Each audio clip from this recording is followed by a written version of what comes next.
আলহামদুলিল্লাহ। এত ইচ্ছা ছিল যে বাসায় সবকিছু করব, এত এত আয়োজন করব। ঠিক এই সময়টায় আমাদের বাসার আমরা সবাই বলতে গেলে মোটামুটি অনেকটাই অসুস্থ। যার জন্য রোজা রেখে আর বেশি কিছু করিনি। আজকে সারাদিন কি কি করলাম সবকিছুই দেখাবো এই ব্লগে। আজকে আমরা একটু দেরিতেই ঘুম থেকে উঠেছি সবাই।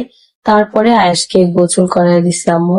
আমি আজকে জামা কাপড় পরে একদম রেডি করে নিছি। আমরা একটু বাইরে যাব।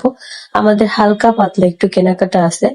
আর আজকে যেহেতু প্রথম রোজা এই জন্য আমরা ভাবছি অল্প কিছু মানে সবকিছুই আর কি অল্প অল্প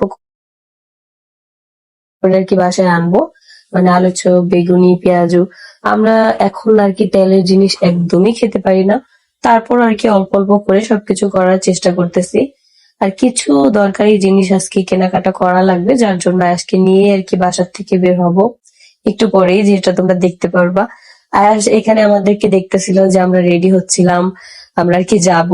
তো বুঝতেছিল যে আসলে কি, এক পর্যায়ে যখন ও বুঝতে পারলো যে ওকে নিয়ে যাব না, ওকে বলতেছিলাম যে তোমাকে রেখে যাব, সে কান্না করে দিছে যে কেন দরজা খুলতেছি না। আসলে বাচ্চারা সবসময় বাইরে যাওয়ার জন্য অনেক বেশি পাগল থাকে। হঠাৎ করেই আমি অনেক বেশি অসুস্থ হয়ে গেছি, কারণ 2-3 দিন আগে আমি রাস্তার মধ্যে একদম স্লিপ কেটে পড়ে গেছিলাম, যার জন্য ওই দিন আমি ব্যথাটা অনুভব করতে পারিনি। কিন্তু আজকে ঘুম থেকে ওঠার পরে দেখতেছি একদম হাত পা এত পরিমাণে আমার ব্যথা, আমি মানে নাড়াইতেই পারতাছি না কোনো কিছু। শরীরটা এত বেশি ভার হয়ে আছে। তারপরও একটু বাসায় টুকিটাকি আর কি কাজ করব, যেটা একদম দরকার লাগবে সেইগুলা করব। তার মধ্যে আমার হাঁটু একদম পুরো